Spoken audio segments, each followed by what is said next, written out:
Dear friends, ఇది Alto K10 vehicle. ఇది ప్రమాదమే 10 years అయిపోయింది. అయితే ఇందులో కింద సైలెన్సర్లో హెవీ సౌండ్ వస్తుంది.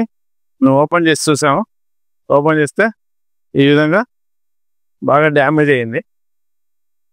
ఓపెన్ కదా, ఈ విధంగా టోటల్గా రస్ట్ పట్టి బ్రేక్ అయిపోయింది. అయితే ఇవి ముందు సైలెన్సర్, దీనికి 2 సైలెన్సర్లు వస్తాయి. ఇది ఫ్రంట్ సైలెన్సర్ బాగా డ్యామేజ్ అయింది. వెనక సైలెన్సర్ ఇది, ఈ వెనక సైలెన్సర్ బాగానే ఉంది. అందుకోసం ఇది వెనక సైలెన్సర్ మార్చట్లేదు, ముందు సైలెన్సర్ మాత్రం మార్చేస్తున్నాం. ఈ కొత్త సైలెన్సర్ వచ్చింది, అది తీసి ఫిట్ చేస్తాం. ఫిట్ చేసి వెహికల్ రన్నింగ్ చూస్తాం సౌండ్ లేకుండా. అయితే ఈ సైలెన్సర్ 7 years 8 years ఒకసారి పోతూ ఉంటుంది. ఎందుకంటే ఇంతకుముందు వీడియోలో కూడా నేను ఏవి చెప్పాను, కంబషన్ అయినప్పుడు వాటర్ ఫార్మేషన్ అవుతుంది పెట్రోల్ వెహికల్లో.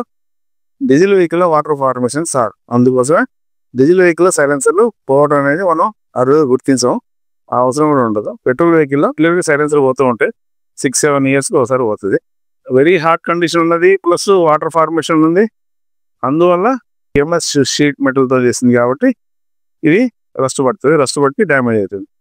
ఇప్పుడు ఇది మార్చేస్తున్నాం. ఇది ఎందుకు మార్చుతాం అంటే, ఒకటి సౌండ్ వల్ల, సౌండ్ హెవీగా వస్తుంది. రెండోది పికప్లో ప్రాబ్లం అవుతుంది, మైలేజ్ కూడా కొంచెం ప్రాబ్లం అవుతుంది. మైలేజ్ తగ్గిపోద్ది, పికప్ కూడా తగ్గిపోద్ది. అందుకోసం ఈ సైలెన్సర్ కొంచెం సౌండ్ వచ్చినా, గోల్ పడ్డా, మీరు ఎప్పుడైనా గుర్తించినా కూడా టెక్నీషియన్ చెప్పిన ప్రకారం తీసేసి కొత్తది వేయించుకోవడం బెస్ట్. యావరేజ్గా 7-8 yearsకి ఒకటి సైలెన్సర్ పడుతుంది.